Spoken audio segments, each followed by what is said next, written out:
Good morning mga kasabong. So nandito na naman tayo. We're here. Nagpreparing na ako for my breeding. So right now ang tinatry ko na siyang i-pair the dirty domper with the hen na may corona. I think this is promising bloodline. So na-accomplish na natin yung Milsim block natin na infusion last year. So this time I'm trying to put Yun. The hen is ready to make. block ulit. So ang lapot na ng dugo nito. Pwede na. So yun, napaka These two. init na ng lalaki natin. So ang hirap niya hawakan. Man-hater siya. Namamalo. Baba na ng Talagang quit niya. Pwede na siya kasi block to block yung ginamit natin eh. So yung dugo ng hatch, yung tapang na. Tapos itong ginamit natin, I think may hatch din to. Tingnan mo yung babae oh.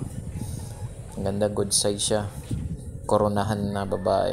Grabe, man-hater siya. Very rare yan. Tingnan mo pag hinahawakan oh, namamalo. Sugatan na ako how many times na nag-won na ako dyan. Grabe. So yun ang bad side sa mga hatches ng pag Milsim block. Very man-hater talaga sila, tatapang, grabe. Isang hirap niya hawakan, hindi mo siya may enjoy pero ganda lang talaga tingnan pag hinahawakan na. Naku, may inis ka. So dadagdagan pa natin yung tapang niya lalo. Gagawin natin dyan, palalaputin pa natin yung dugo. Alright, ganda. Yan na siya oh. Gandang manok naman talaga yung mga black canopies. Diba? Gandang mga manok yan. Isa pa sa nagustuhan ko sa mga black mga canopies, they are born a warrior. So, talagang matatabang sila. Imagine mo, kahit tao pinapalo nila, di ba? Ganun sila, buo yung loob nila. Kaya isa sa mga characteristic at traits na nagustuhan ko sa mga Milsim block yan. Sobrang tapang. Talagang yung pera mo paglalaban talaga niyan. Pinaghirapan mo. Hanggat may hiningayan, hindi yan kakalas sa laban. Ganun sila katatapang. They are born to be fight. They are very well known to be a warrior. They are good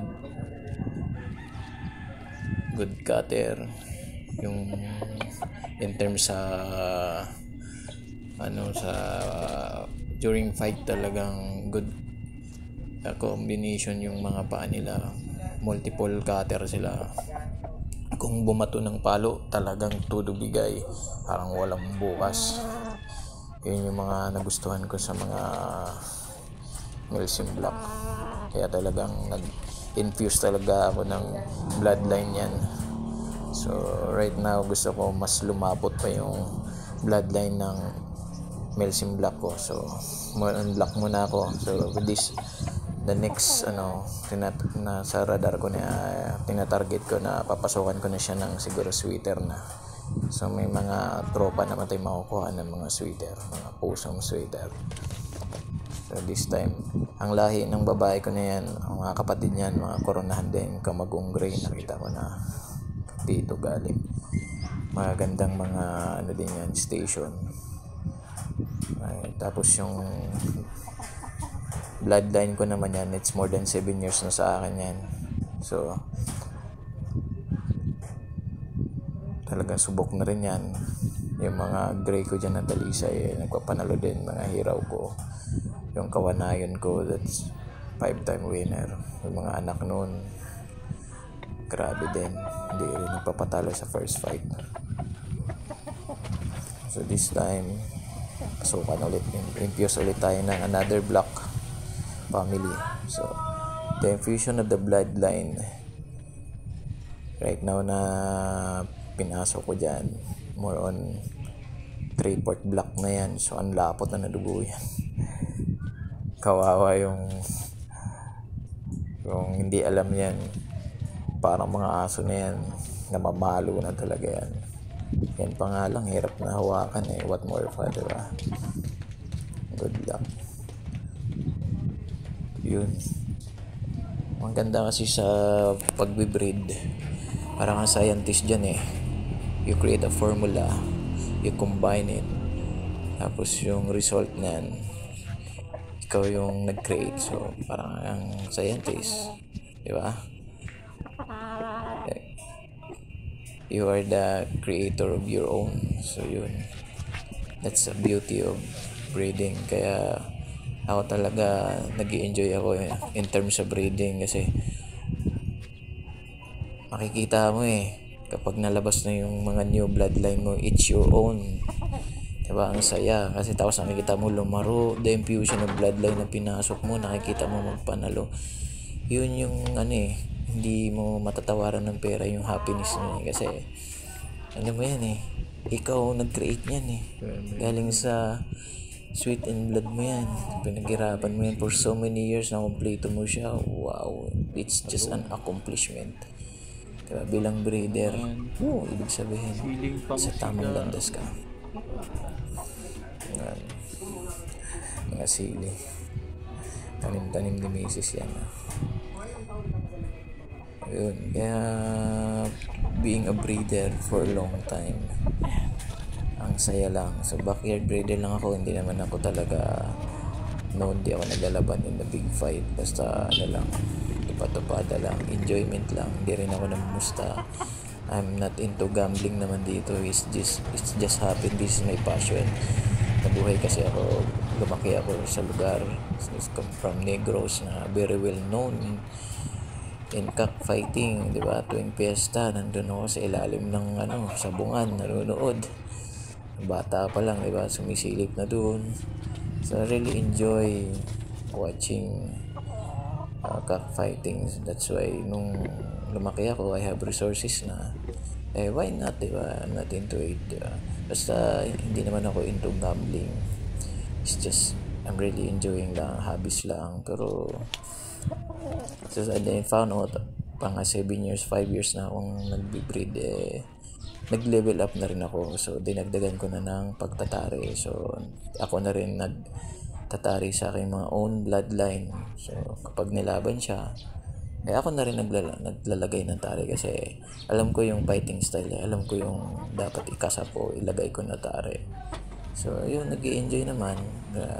Back in Quezon City, ngayon nag-transfer ako here in San Pedro, Laguna. My own bloodline, dala-dalang pa rin. Hindi naman ako laban na. So parang na lang, sa pastime na lang. Kasi wala naman dito gaanong bangga-bangga May mga tropa akong kilala, pero I think hindi na rin ako masyadong dyan. Parang tapos na ako for so many years Parang focus na lang ako talaga sa breeding lang, nag-i-enjoy na lang ako. So I'm not into fight. Last year naglaban kami dito, enjoyment lang. So yung manok ko, ako na rin nagtari, tapos pinahiram ko siya ng tari ko. So para lang tanggal yung kasiyahan. Tabla para yung patay, dalawa yung kinatay namin. As long as you enjoy, hindi mahapor yung budget. Wala namang money dyan. Yung iba lang, sumobra na. So budget na ng pamilya, pangkain na ng mga anak mo, pinagsugal mo, I think that's not good. Dapat mga 5 to 10% lang ng income mo yung nilalabas mo sa hobbies mo na sabong.